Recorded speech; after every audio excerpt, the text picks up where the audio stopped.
Hey guys, what's up? It's Karl here, back with another episode and continuing on the Apple train this week as they released 3 new products. We first had the MacBook Air, which I just dropped my very first video the other day, so I'll leave it linked up this way. They also had the iPad Pro, which I'm also working on a video. Stay tuned till next week. And of course, the more low-key one, which was their Mac Mini. This one wasn't as hyped. We only have a few little upgrades. So here's my unboxing and review of Apple's small and mini desktop. So you can see here, Mac Mini on the box, it's remained the same as last year. And like I said, it's even the same form factor. We've just got the standard box. As it is the Mac Mini, nothing else is included. It's just the computer. You need to grab your own keyboard and mouse.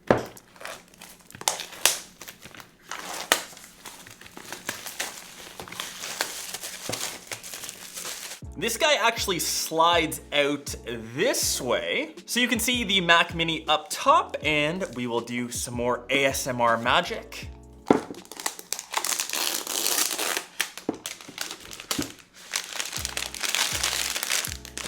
So here is the Mac Mini in a nice space gray finish. You can see that the Apple logo is in the darker, almost black chrome. We've got the power output, Ethernet, 4 USB-C ports, HDMI, 2 USB-A ports, and the good old headphone jack. And other than that, we've got a very smooth piece, an expensive piece of aluminum. The rest of the box designed by California in Apple, very standard stuff. We've got our good old user manuals and unfortunately just standard white stickers we can get by. And we just have the good old power cable, and that is essentially the unboxing. And the machining on Apple products is second to none. It looks great, it feels like a solid block of aluminum. But like I said, if we bring last year's model up, these are virtually the exact same device. There is no difference from what I can tell aesthetically. And if I mix these up, I probably wouldn't tell you which is which unless I plug them in. We'll take my space gray sticker from my MacBook Air, boom. So this is the old one, I know because it has the sticker.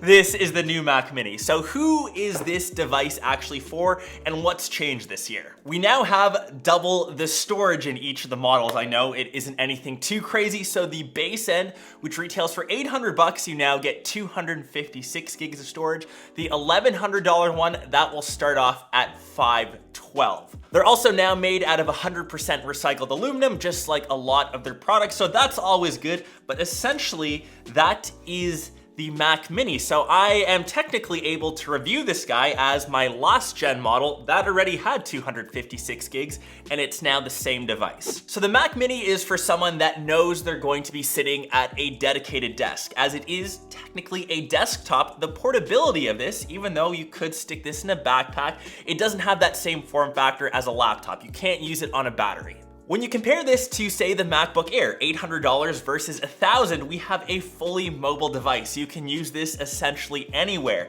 Yes, the Mac Mini does have better specs, but it also has the older chipsets. It's got the 8th gen Intel Core processors, whereas the new MacBook Air has the 10th gen.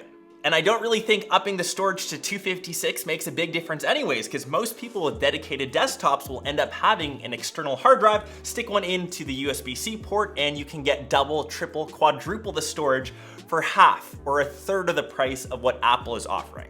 With that being said, I still think there's a bit of value for Mac Minis. You do need extra peripherals, and I don't think everyone needs a dedicated, say, iMac to run in their setup. You do need to have a mouse, keyboard, and monitor. I'll go through some of my recommendations. For keyboard choices, I've kind of pulled 2. If you are in the Apple ecosystem, you may already have an iMac Pro, so this keyboard works totally fine. I am still a number pad fan when I'm doing my finances. I think that they're a bit easier to work with. And my second recommendation is the Logitech MX Master Keys. I don't think it looks as good as the iMac keyboards, but it does feel way better on the hands. The typing experience is easier, but I do think it's a happy medium between design and ergonomics. It's still got some of the space gray. It fits in well, and I think would match perfectly with your Mac Mini.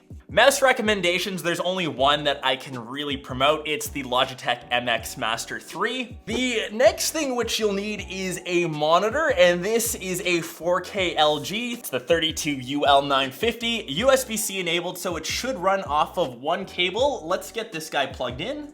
And within a couple clicks later, we've got the Mac Mini set up. So we're just running a very simple setup. We've got all the peripherals connected via Bluetooth. We've got the one USB-C cable, and we're rocking a 4K image on a 32-inch monitor. So everything looks really good. But like I said, for the Mac Mini, you really need to consider, are you solely sticking in a non-mobile setup? Will you always be at your desk?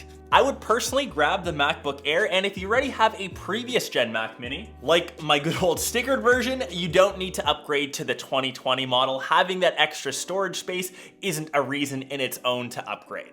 And everything that you can do on the Mac Mini, you can also do on the MacBook Air. So unless you have a baller monitor setup, you can also plug in your MacBook Air into that. I'm kind of trying to draw reasons why you should grab this device.